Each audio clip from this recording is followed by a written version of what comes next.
తెలంగాణలో కాంగ్రెస్ ప్రచారం హోరెత్తిస్తోంది. రానున్న రోజుల్లో కాంగ్రెస్ సీనియర్ నాయకులు ప్రచారం చేయనున్నారు.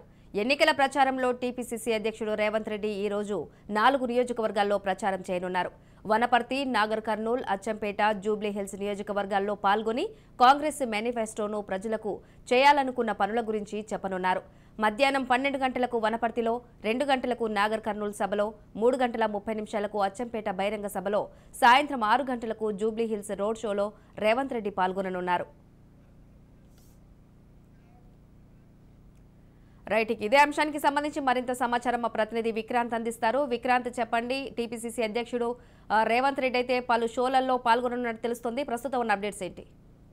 Thank you. మొత్తానికి తెలంగాణ కాంగ్రెస్ అధ్యక్షుడు రేవంత్ రెడ్డి రాష్ట్రంలో సుడిగాలి పర్యటన చేస్తున్నారు. గత 10 రోజులుగా ప్రత్యేక హెలికాప్టర్లో ప్రతిరోజు 4 నుంచి 5 నియోజకవర్గాల్లో బహిరంగ సభలు, కార్నర్ మీటింగ్లలో పాల్గొని ప్రచారం చేస్తున్నారు. అందులో భాగంగానే ఈ రోజు 4 నియోజకవర్గాల్లో టీపీసీసీ అధ్యక్షుడు రేవంత్ రెడ్డి ఎన్నికల ప్రచారం ఉండనుంది. ఉమ్మడి మహబూబ్ నగర్ సంబంధించి వనపర్తి, నాగర్ కర్నూలు, అచ్చంపేటలతో పాటు గ్రేటర్ హైదరాబాద్ లోని జూబ్లీహిల్స్ నియోజకవర్గాల్లో కూడా ఈ రోజు ఎన్నికల ప్రచారంలో పాల్గొనున్నారు రేవంత్ రెడ్డి.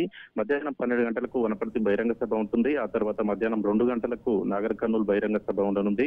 ఆ తర్వాత మధ్యాహ్నం 3:30కు అచ్చంపేట బహిరంగ సభ ముగించుకొని సాయంత్రం 6 గంటలకు గ్రేటర్ లోని జూబ్లీహిల్స్ రోడ్ షోలో కూడా పాల్గొనున్నారు రేవంత్ రెడ్డి. ఓవైపు రేవంత్ రెడ్డి తాను పోటీ చేస్తున్న కొడంగల్ తో పాటు కామారెడ్డిపై దృష్టి పెడుతూనే రాష్ట్ర వ్యాప్తంగా కూడా ప్రచారం చేస్తున్నారు. ప్రచారానికి కేవలం వారం రోజులు మాత్రమే ఉన్న నేపథ్యంలో కూడా సీనియర్ నేతల నియోజకవర్గాలను మినహాయించి మిగతా నియోజకవర్గాల్లో కూడా సభలు పెట్టి హాజరవుతున్నారు. ఇదిలా ఉంటే ఏఐసీసీ అగ్రనేతలు కూడా మరోవైపు రాహుల్ గాంధీ, ప్రియాంక గాంధీ, మల్లికార్జున ఖర్గేలతో పాటు పక్క రాష్ట్రం కర్ణాటక నుండి సిద్ధరామయ్య, డీకే శివకుమార్ తో పాటు మహారాష్ట్ర నుంచి కూడా ముఖ్య నేతలు నిత్యం ప్రచారంలో పాల్గొంటున్నారు. ఇప్పటికే ఏఐసీసీ అగ్రనేత ప్రియాంక గాంధీ షెడ్యూల్ కూడా ఖరారైంది. 3 రోజుల పాటు కూడా ప్రియాంక గాంధీ రాష్ట్రంలో పర్యటించనున్నారు.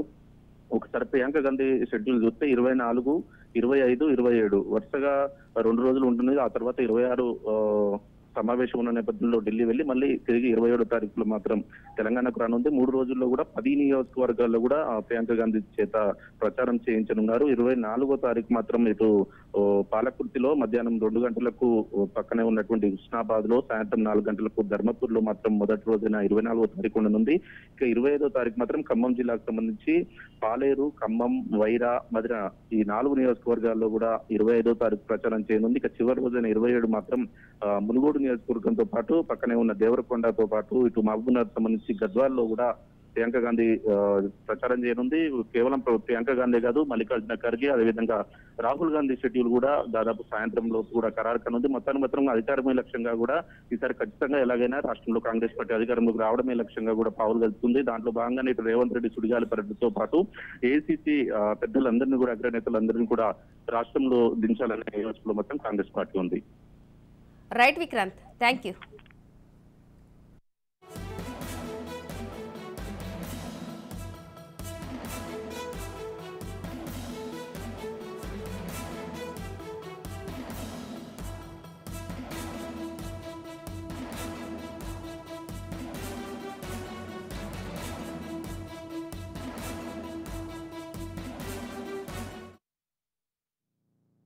రాష్ట్రంలో కల్వకుంట్ల చంద్రశేఖరరావు గారి మాటలు చూస్తుంటే మతి తప్పి మాట్లాడుతుండో, మందేసి మాట్లాడుతుండో నాకైతే తెలియదు. కానీ ఇందిరమ్మ రాజ్యాన్ని తప్పు పడుతున్నాడు. ఈ ప్రాంత ప్రజలకు దొరల రాజ్యం కావాలన్నా నేను అడుగుతున్నా. బానిసలుగా బతుకుదామా, ఇందిరమ్మ రాజ్యంలో కాలర్ ఎగరేసుకొని బ్రతుకుదామా? మీరు ఒక్కసారి ఆలోచన చెయ్యండి.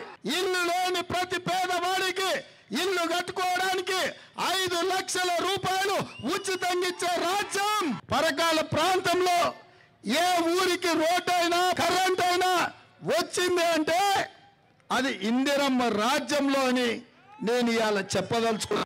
ఎస్సీ ఎస్టీలు ఎమ్మెల్యేలు, ఎంపీలు అయ్యి రాజ్యాధికారంలో భాగస్వాములు అయిందంటే అది ఇందిరమ్మ రాజ్యంతోనే సాధ్యమైందని చెప్పి నేను ఈరోజు చెప్పదలుచుకున్న. మిత్రులారా, ఇవాళ మీరు ఆలోచన చేయండి. నేను అంటున్నా, ఈ తెలంగాణ రాష్ట్రంలో దొరల రాజ్యాన్ని బండ పెట్టాలి, ఇందిరమ్మ రాజ్యం తెచ్చుకోవాలి అని నేను చెప్పదలుచుకున్నా. నేను అడుగుతున్న మిత్రులారా, ఇందిరమ్మ రాజ్యం కావాలంటే పెద్ద ఎత్తున చప్పట్లతోటి స్వాగతం ఇవ్వండి అని నేను అడుగుతున్నా. మా అక్కలు ఇవ్వాలి మరి ఎట్టెట్లు వచ్చారో నాకు తెలియదు. చాలా మంది నడుచుకుంటూ వచ్చారు. అమ్మగారింటికి పోవాలన్నా, ఏదన్నా మనం తీర్థయాత్ర పోవాలన్నా, ఏదన్నా గుడికి పోవాలన్నా, 1000 స్తంభాల గుడి చూడాలన్నా, లేకపోతే రామప్ప మందిరం పోవాలన్నా కిరాయి పైసలు పెట్టుకొని పోవాలి. భర్తనో కొడుకునో అడిగితే ఇప్పుడు ఎందుకులేమో మళ్ళీ పోదంగాని ఇప్పుడు ఏం తొందర అనేటోడు. ఇంటి ఆయన కోపం అయితే ఏడికి వాళ్ళు కిరాయి పైసలు లేక ఇంట్లోనే ఉండాల్సిన పరిస్థితి. అందుకే మా అక్కలకు ఆర్టీసీ బస్సులలో బస్సు ఏడ కనిపించినా చెయ్యి అడ్డం పెడితే బస్సు ఆపాల్సిందే, అక్కను బస్సు ఎక్కించుకోవాల్సిందే. యాడ దిగినా ₹1 తీసుకోకుండా ఆర్టీసీ బస్సులో మా ఆడబిడ్డలకు